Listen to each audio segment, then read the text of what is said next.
So let's get this started. Okay, we're getting this started. Welcome to Seize the Day Sailing. My name is Kevin. This is my wife Tracy. The one that you probably can't see but will definitely hear throughout the video, and whose hand is on the table right now, is our son Jaden.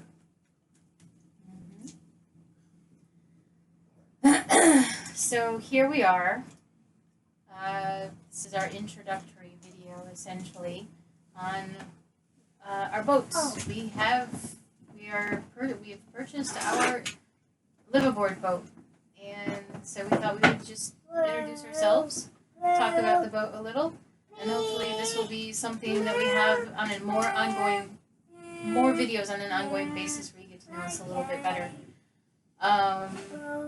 So who I am, I'm Tracy. I was born and raised in Michigan, familiar with the Great Lakes and inland lakes of the state of Michigan. Grew up enjoying the water, swimming, boating, all of that fun stuff. Me, I'm from Indiana originally. Pretty much spent my whole life in the state until I joined the Navy in 2005. Was stationed out in San Diego and Lemoore, California. Love being around the water, being on the water, love anything to do with it, honestly. And decided that after I met Tracy, that the thing that I really wanted to do was own a boat and live on a boat. So my history with boats is I spent some time over in Europe when I was a bit younger, much younger, and we did get to do things like go sailing through the Netherlands and stuff like that. And I enjoyed doing those activities. And then in 2006, I was down in Guatemala, and I had decided that if I could, I would want to travel the world. I had thought maybe either on a boat, but I didn't really want to do it on my own. And Kevin and I, we met and we've discussed for years now the idea of just getting a boat and living on it. There you go. And as it turns out, I took a job earlier this year, back in January, that moved us out from Indiana to the Pacific Northwest.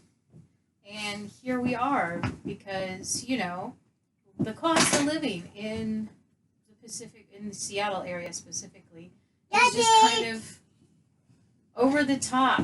And we found that actually purchasing a boat and living on a boat was a rather viable option. Well, and talking about specifically where we are on a Horstman TriStar 45, a trimaran vessel designed by Ed Horstman. She is 45 feet long, length overall. She is 25 and a half feet on the beam. Some 60,000 pound displacement. What? We will be doing a more detailed walkthrough video of the boat later on. Right now we're obviously sitting in the salon area. And it will be us with our kid and our fur babies as well. Well, speaking of fur babies, that's 2 dogs and 2 cats, all on this boat. 2 adults and a kid. Fortunately, it is much larger than some of the other boats we looked at. And so, right now, as I said, we are living in the Pacific Northwest, Seattle. I moved out to Seattle for work, and then COVID hit, and we couldn't do anything. We were stuck in an apartment in downtown Seattle. Had to walk the dog. There was no park for the kid. So, as things got a little bit less than desirable in Seattle in the spring, we cut loose our lease and moved out here across the sound into the Bremerton area.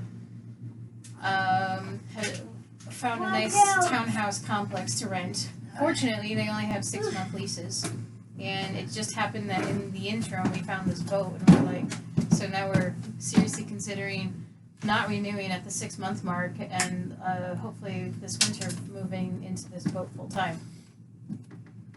However, we do have some work that needs to be done over the next 3 to 6 months before we really can get on board. What she means by work needs to be done, me getting most of the work done. Yes. But I don't mind. I like doing a lot of hands-on work. But I am still working a day job, fortunately, and so a lot of the work will be on Kevin to get this boat ready for us. Some of the things that we talked about we need to do, we did find a couple soft spots with this boat up on the deck that we need to replace. We want to paint the inside. I mean, I love the wood look, but it's a bit much. It would be nicer if it was a little bit brighter in here. There's lots of wood look throughout the entire boat. Parts of the boat is unfinished still. And so we hope to... Yeah, like this hole behind us is mostly unfinished. But it wouldn't take much to get it completely finished and up to the quality of the rest of the boat. So... and then, like, some of the things, other things we need to do. So, the outside fencing needs to be replaced. There are some pieces that have, like, just fallen astray. And then this particular design, which we can, like, in the editing, put a picture of this design so we can show the pilot house. On the back side of the pilot house is another berth, which, so I believe it was the captain's berth, is what it was called. But it works perfectly as an office. Hey, and so we're going to be converting that so that I have office space to work while we're living on this boat. So that we have a little bit of separation for when I do have to do some work. And, well, so far one of our biggest issues with doing the whole liveaboard thing is right now pretty much everywhere in Puget Sound is on a 2 to 3 year waiting list minimum for just mooring for a vessel this size.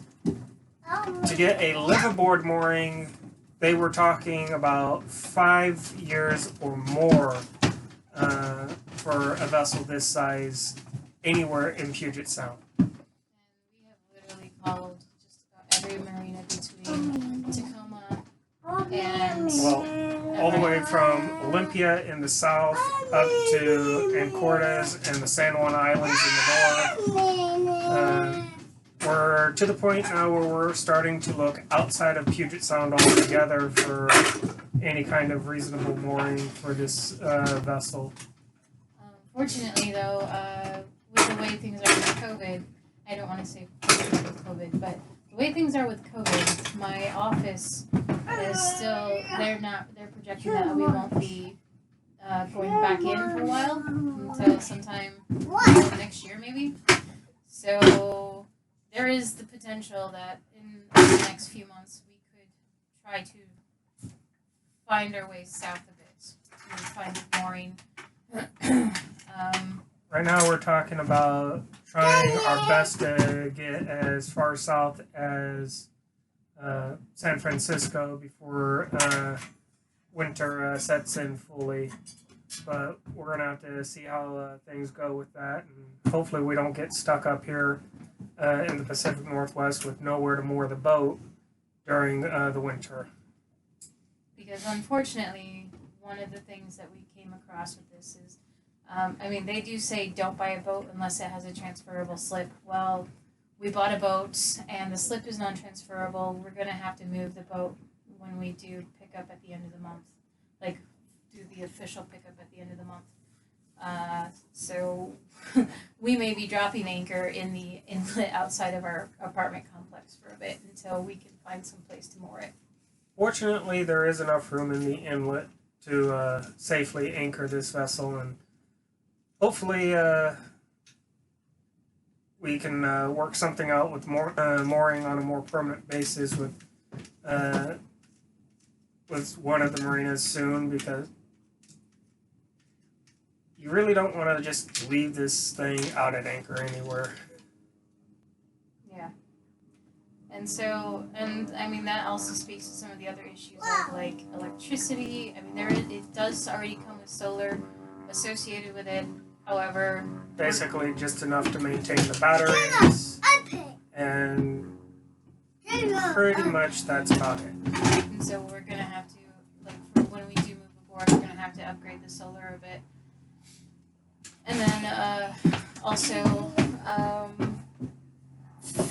determine if the water maker system needs to be upgraded, or what all other systems in place need to be established, or systems need to be upgraded. Mama! Yeah, let's talk about the history of the boat. You are more familiar with the history than I am, so.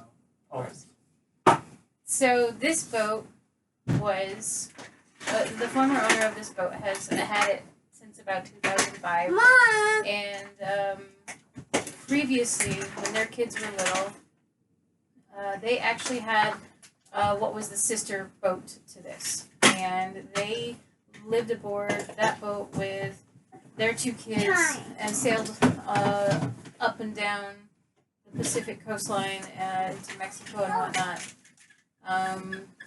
The owner had said that when she took a job out east, they ended up deciding to sell the boat, but then this one came up for sale, which was built prior to, was the first one built of this line, the Horseman 45 TriStar Trimaran.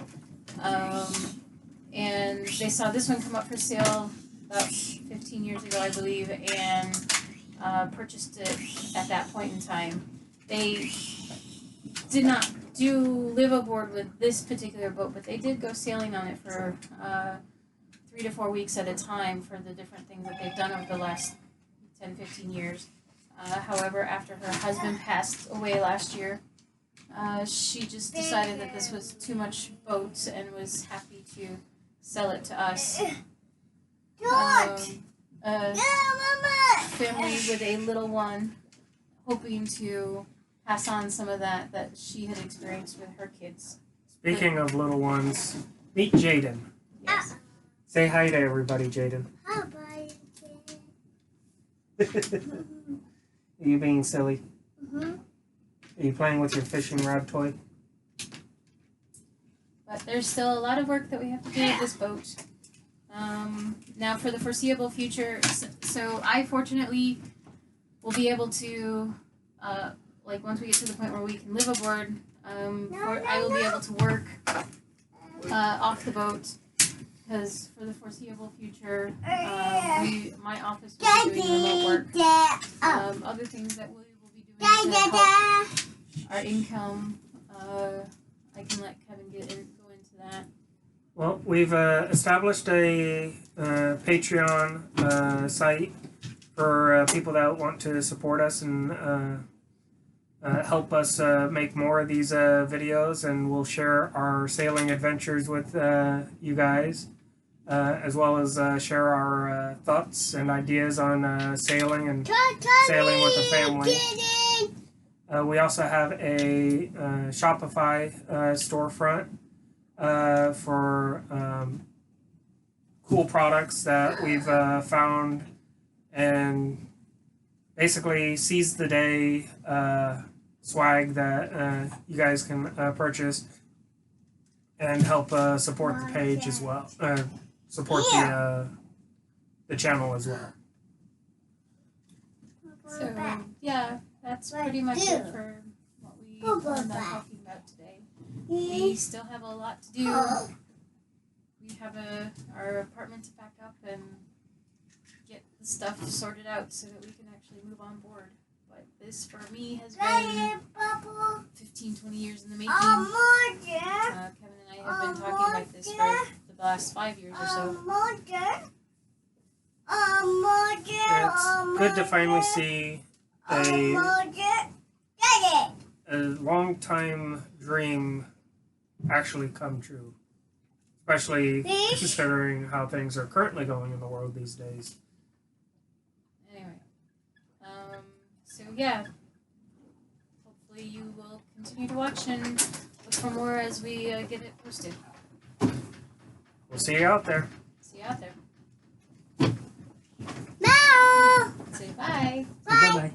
Bye-bye.